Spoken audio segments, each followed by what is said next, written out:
Central executive committee کا ہے ان کا اجلاس تھا، وہاں پر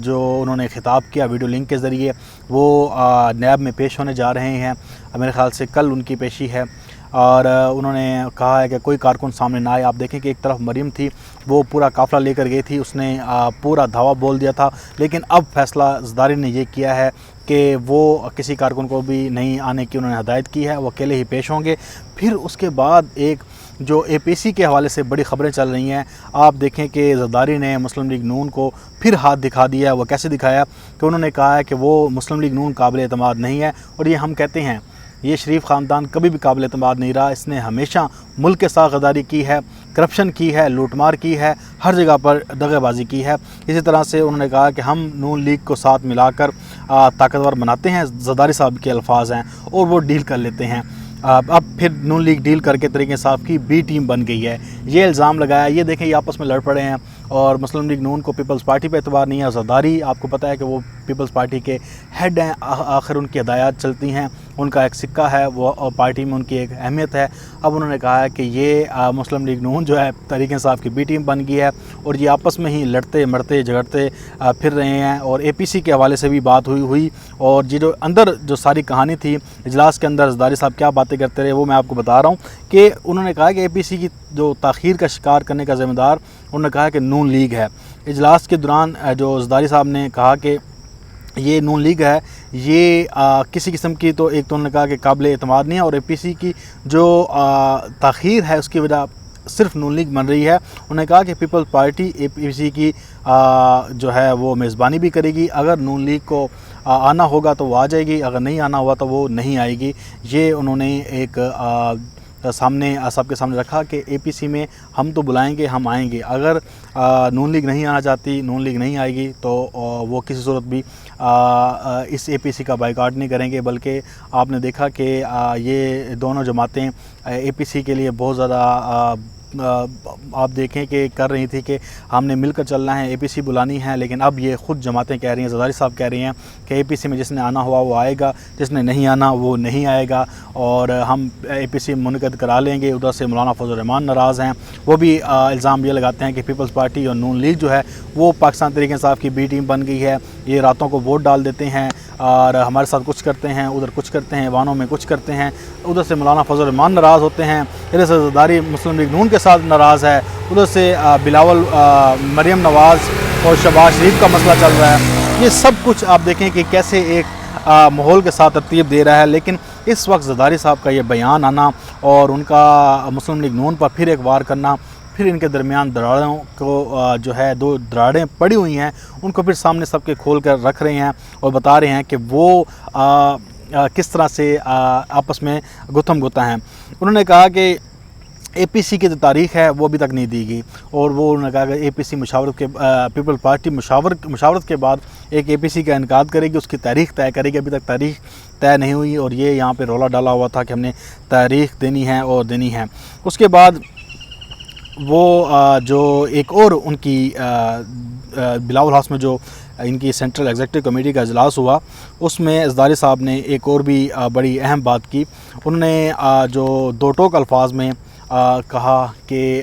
جو ہم چاروں صوبوں میں ہیں وہ دوبارہ سے اثر و نو تنظیم سازی کرنے جا رہے ہیں۔ آپ دیکھیں کہ ان کی تنظیم سازی اتنی بکھر چکی ہے، ان کو اندازہ ہے کہ ہمارے پاس کوئی بھی ایسی سپورٹ نہیں ہے کہ کوئی بندہ پیچھے نکل سکے یا کوئی آ سکے، تو لگتا یہی ہے کہ محرم کے بعد یہ پی سی منعقد ہوگی کہ کچھ تنظیم سازی کریں گے، کچھ لوگوں کو اکٹھا کرنے کی کوشش کریں گے، کیونکہ اس وقت نیچے گراؤنڈ میں ان کے پاس کوئی ایسا حربہ موجود نہیں ہے کہ یہ مل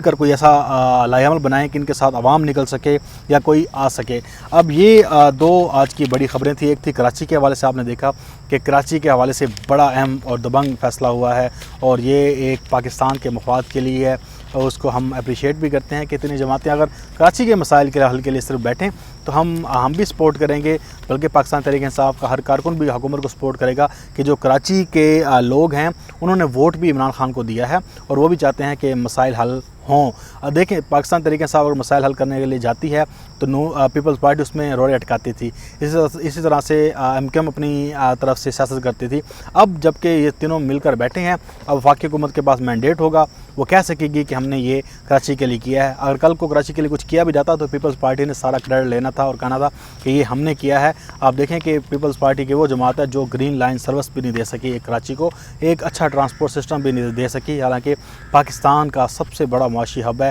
یہاں پر جو غریبوں کا شہر ہے, غریبوں کو روٹی دیتا ہے, وہاں پر ایک سستی ٹرانسپورٹ موجود نہیں ہے. انشاءاللہ ملک کے لیے بہتری ہو, ہم سب دعاگو ہیں کہ یہ اچھا فیصلہ ہو اور ملک کے لیے یہ